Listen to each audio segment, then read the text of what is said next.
Welcome back friends. आज मैं आपको माझी लाड़की बहन योजना के बारे में बताने वाला हूं, जिसमें वुमेन्स लोगों को 1500 रुपया पर मंथ मिलने वाला है।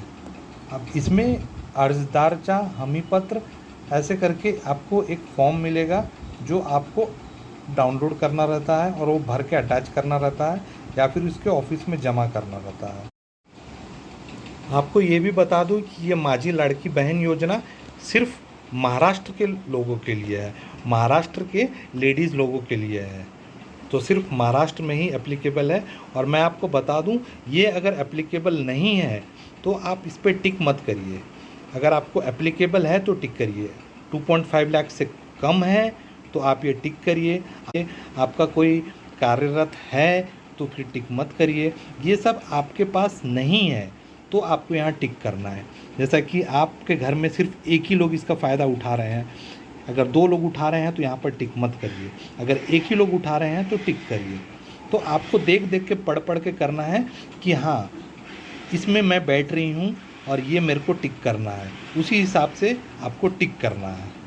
अभी इसमें पहला वाला जो है वो है माझ्या कुटुंबाचा एकत्रित वार्षिक उत्पन्न 2.5 लाख रुपयापेक्षा अधिक नहीं। इसका मतलब ये है कि मेरे परिवार की संयुक्त वार्षिक आय 2.5 लाख रुपए से अधिक नहीं है।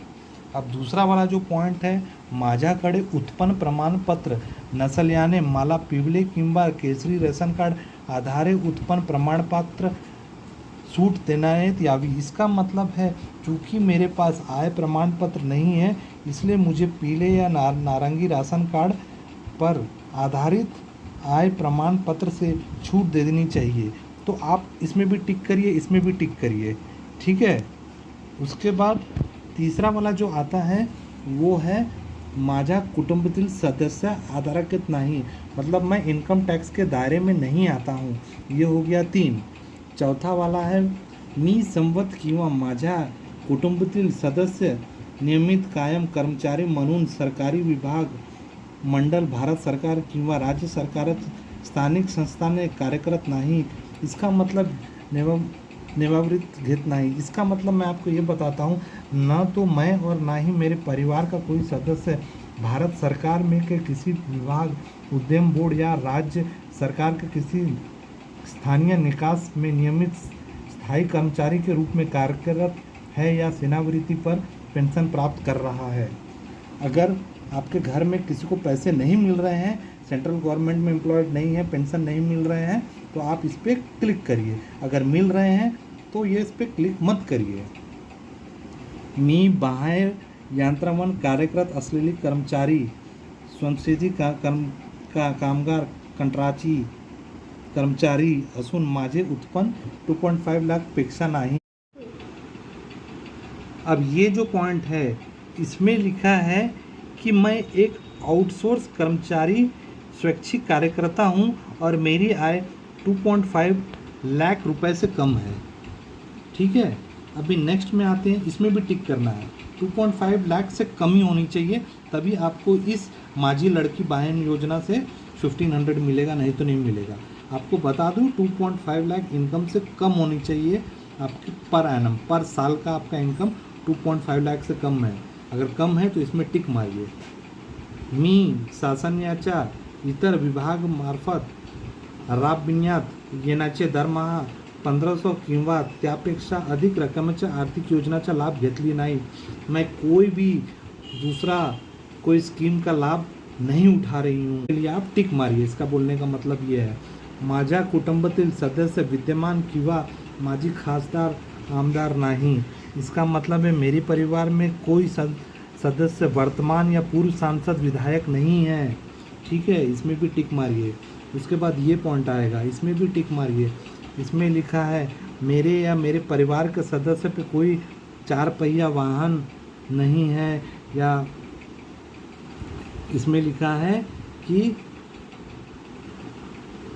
मेरे परिवार में किसी के पास भी 4 पहिया वाहन नहीं है, ना ही ट्रैक्टर है, ठीक है। ये फॉर्म में सिग्नेचर, डेट और प्लेस डालना है।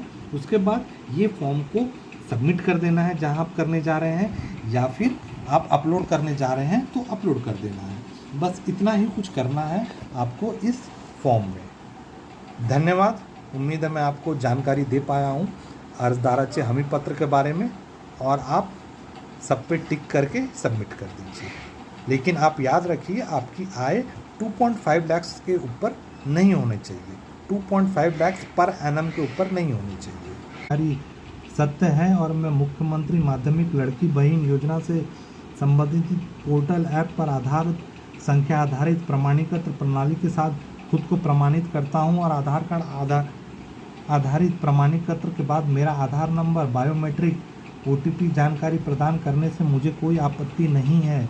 मैं इस बात से भी सहमत हूं कि मुख्यमंत्री मेरी बहन योजना केवल सरकारी सेवाओं का लाभ उठाने के लिए मेरी पहचान और प्रमाणित करने के लिए आधार नंबर का उपयोग कर सकती है, और योजना के लाभ के उद्देश्य के लिए अन्य राज्य या केंद्र सरकार के विभागों के साथ मेरा आधार eKYC विवरण प्रदान करने के लिए सहमति, यही लिखा गया है यहाँ पर।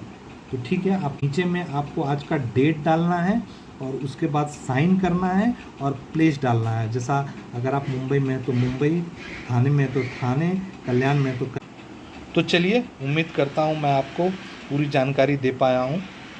अब जल्दी मिलूँगा अगले वीडियो में। Bye bye to all of you. तो उम्मीद करता हूँ आपको मैं अर्जदाराचे हमी पत्र के बारे में बता पाया हूँ। और याद रखिए, ये तभी टिक करिए जब आप उसमें बैठ रहे हैं। अगर आप उसमें नहीं बैठ रहे हैं तो टिक मत करिए, क्योंकि अगर गलत इन्फॉर्मेशन रहेगा तो आपका फॉर्म रिजेक्ट हो जाएगा। तो आप पढ़ के उसमें देखिए कि आप किस कैटेगरी में बैठ रहे हैं। अगर बैठ रहे हैं तो टिक करिए, और अगर नहीं बैठ रहे हैं तो टिक मत करिए। तो चलिए, अब जल्दी मिलूँगा आपको अगले वीडियो में। Bye bye to all of you.